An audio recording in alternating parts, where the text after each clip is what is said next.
The biggest question everyone wants to know is this Conjuring sequel as good as the first two films or are the other movies in the franchise? So let's just find out in the review.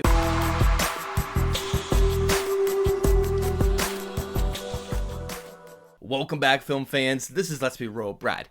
Today we're going to be talking about the third installment in the Conjuring universe with The Conjuring, The Devil Made Me Do It. It is directed by Michael Chaves, who takes over from James Wan, who originally directed the first two films. But now that we finally got this movie, is this movie worth the watch? And I would say, yeah, I'd say so. So let's start right with the positives first, and we're going to go right with the performances here. Patrick Wilson and Vera Farmiga are just amazing in this movie as they are in the previous two films. They are what carry this entire franchise, because without them, these movies would not be as good as they are, and they are just still terrific in this one, absolutely hitting every single line of dialogue and just being the fan favorite. This movie is very different from the first two because the first two were about haunted houses and have the Warrens being able to detect and get rid of the supernatural. This movie deals with the 1981 court case of the Devil Made Me Do It case, which this movie is based off of. And I think being able to see how someone can use demonic possession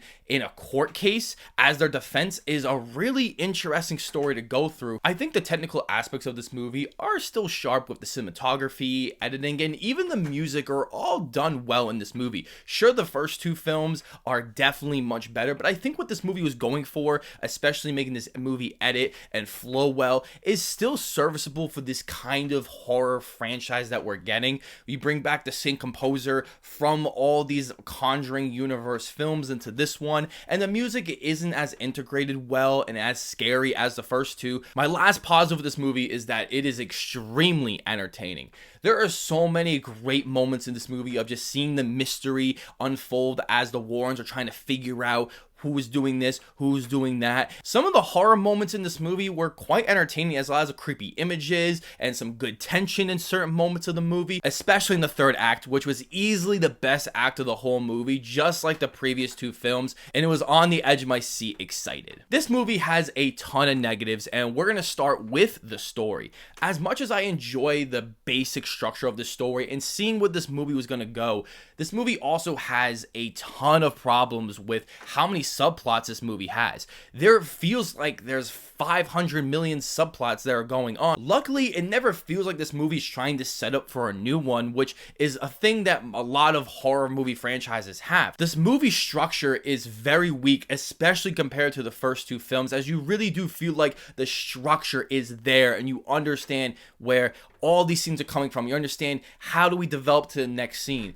This movie feels kind of scrambled all together and just thrown into this movie, and sometimes that can be really annoying, and sometimes that can make this movie so much fun and at times very unpredictable. Another negative I have with this movie is the directing by Michael Chaves. He was able to upgrade so damn well from The Curse of La Llorona, which I thought was so awful. But unfortunately, some of the shot selections are just not there. There's a lot of boring interactions between the characters, and after watching the previous two films before watching this one, you do miss James Wan's masterful craft of the camera and being able to make tension and to just scare audiences. Oftentimes very predictable mainstream jump scares that I just knew when they were coming and they just weren't scary, which is going to lead into my next problem that is going to deter a lot of horror fans.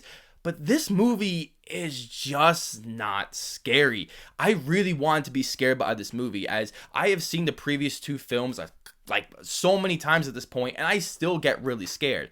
But this one just didn't have it. My last negative with this movie is that this movie is just not as good as those previous two films. I like some of the ideas that they go with, but some of these moments and some of these reveals are just forgettable. Overall, if you really enjoy this Conjuring universe and you are a big fan of the universe and the first two films, I highly recommend seeing this at the cinema. But if you are just a horror fan who just enjoys horror movies, then I'd say if you can go to a matinee show, definitely check this out. It will be on HBO Max as well, so you can watch for free if you do pay for a subscription. This movie is entertaining, and there's some cool, creepy moments in the movie that definitely kept me invested all the way through, and this is one that maybe I could rewatch in the future, as I think it is a above average watch. So I'm going to be giving The Conjuring: The Devil Made Me Do It a 6 out of 10. Before you check out this video, don't forget to hit that subscribe button, hit a like if you want to, and don't forget to ring that notification bell so you never miss a new video. As always, I will see you all in the following review.